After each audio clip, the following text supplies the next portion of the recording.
Hello everybody, Avius here. I hope you're having a fantastic day. Back again with some more Transport Fever. This game is hard, guys. You may have seen in my previous videos that I've said, oh, this game is easy, I got 130 million. Well, that's when you're playing on medium and easy difficulty. When you play on hard difficulty, that's a whole new story, guys. I mean, I kept going bankrupt. This has got to be like my 10th or 11th time trying to actually play the game. I mean, it's so hard. It's borderline unplayable. There's just no progress happens and nothing is really being done. Anyway, I have found a way to make my lines more profitable. So I'll be showing it to you because I'll not be playing this series from the very beginning. We'll be starting here, 1880, and yes, I have started in 1850, and it was a nightmare.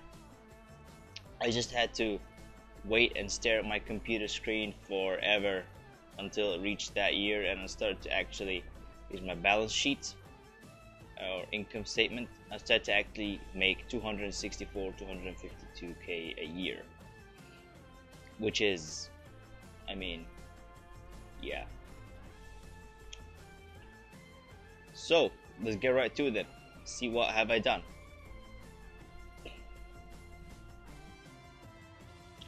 Right. So what you gotta do is not passengers, is not bus lines, is not trains, definitely not trains, and there's only one thing left really, because you don't have planes in 1850, which is horses. These little guys. I have I have bought and sent into service an army of these. Seriously, I have so many of these working right now. Just look at my lines here. An absolute crap ton. Yes. So let's get right to it then and see what have I done that actually started to make these kinds of money. I mean, 190k, that's a miracle. I never got that high in a hard difficulty. Anyway, let's see. So first things first, you have to find an industry that is a producer, which means it is does not like consume or not consume, not manufacture like this one. So you have to find one of these that's close to a town. Why? I'll tell you why. Because you don't want your vehicles running on empty. As you can see, in both directions I have my horses carrying goods. In this direction, the one going carrying food, and in this direction carrying grain. So it basically is not empty. It's not running on empty. There's no inefficiency. This is maximum efficiency. As much goods being transported as you can possibly on this line with these vehicles is being transported. And this is what you need to do in hard mode. You don't need inefficient layouts. You need fast roads. You need goods, if you're talking about freight, goods being transported in both directions, and you need to be lucky. You just need to be lucky, because there is no other way you can actually make a profit in hard mode.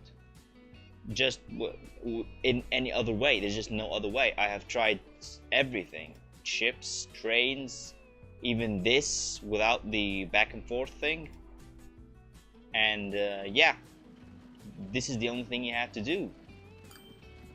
And I think that that's a problem because maybe they need to fix that. Maybe it's maybe that's not how the game was intended to be. But it's still playable, it's still fun, but I still think that it's a little too hard.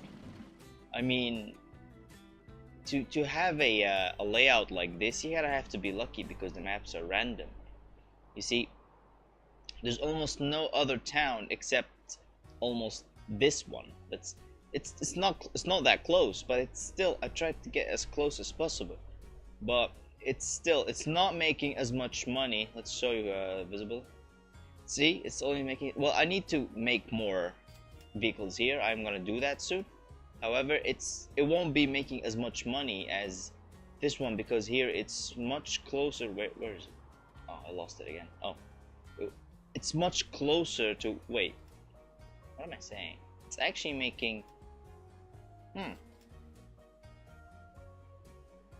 ignore the completely ignore the past what's it called, 2 minutes. How can I be mind blocked on 2 minutes? Anyway, ignore the past 2 minutes that I just said because they mean they're absolutely not true. Because as you can see here, the Corona food line, which is this green one, this is the one that's inefficient. This is the one that's only going goods in one direction. It's making less money than the wait, I could swear this was 30k. I mean,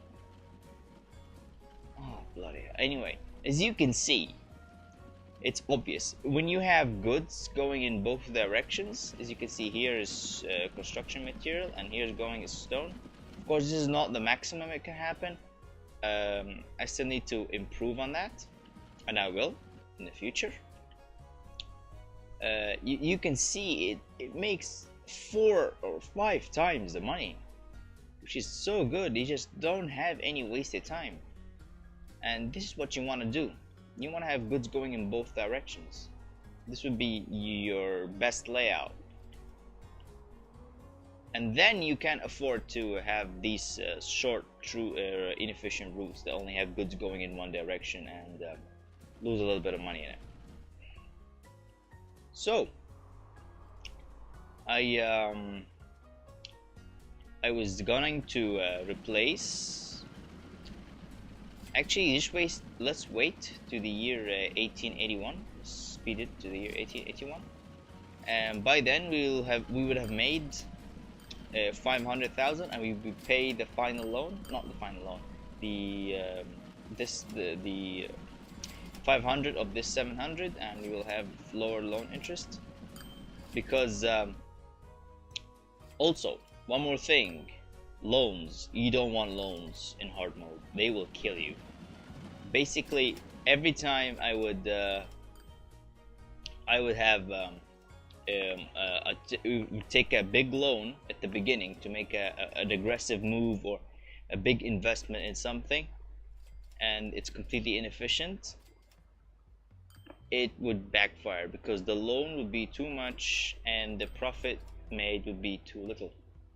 So I have yet to try to make an aggressive start with a huge loan on this layout because as you can see, it's making so much money. So I'm thinking, if I take a huge loan, make an aggressive start, and will start making a lot of money all at the same time, maybe I'll be able to pay off that loan, and maybe I'll not go bankrupt. It's all a lot of maybes, and I'm gonna have to just try and see then. Okay, so we did not make 500k, but I also want to point out something here. Try and use trams. Let me show you why. Okay. Here you have the here you have the 2 tram lines I have in this town, and they are both making money. But why did I choose trams is because trams have this way of moving. They are only constrained to the tracks. So they just make a U-turn and they go straight to the other station. Had I used a, for example, this or this, the stagecoaches, the carriages or the stagecoaches, they would make all sort of U-turns around roads that I didn't want them to go to, and they would just waste time. When it comes to passenger transport within a town, you don't want to waste time. You want as little vehicles as possible with as little time frequency as possible. This is gonna be your best possible outcome. Also, if you check in this here, the information tab and lines, you can check when it is the good time to increase the number of vehicles on your line. Usually when the passengers are close to the maximum capacity. That means there are passengers waiting that are not being transported. Okay. So yeah, okay, let's pay off the loan. All right. And I also unlocked the better tram a few years ago, so I'm gonna opt to replace that.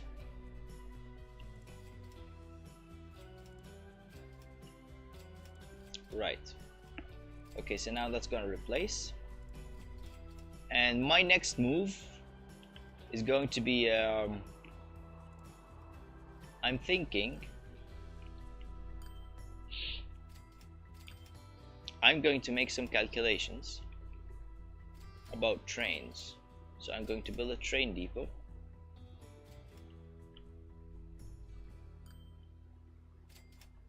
Oh, I don't have enough money to build a train depot.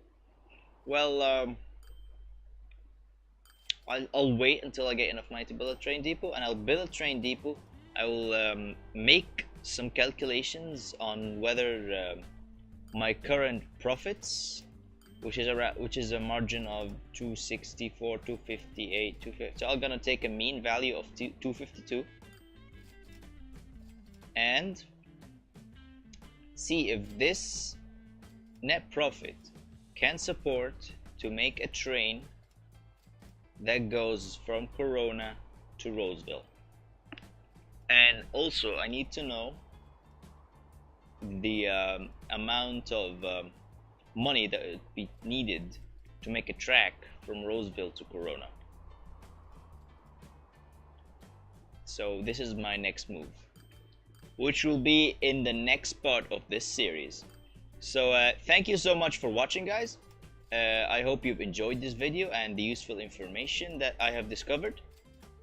I don't know when next video will be up, but it will be up soon.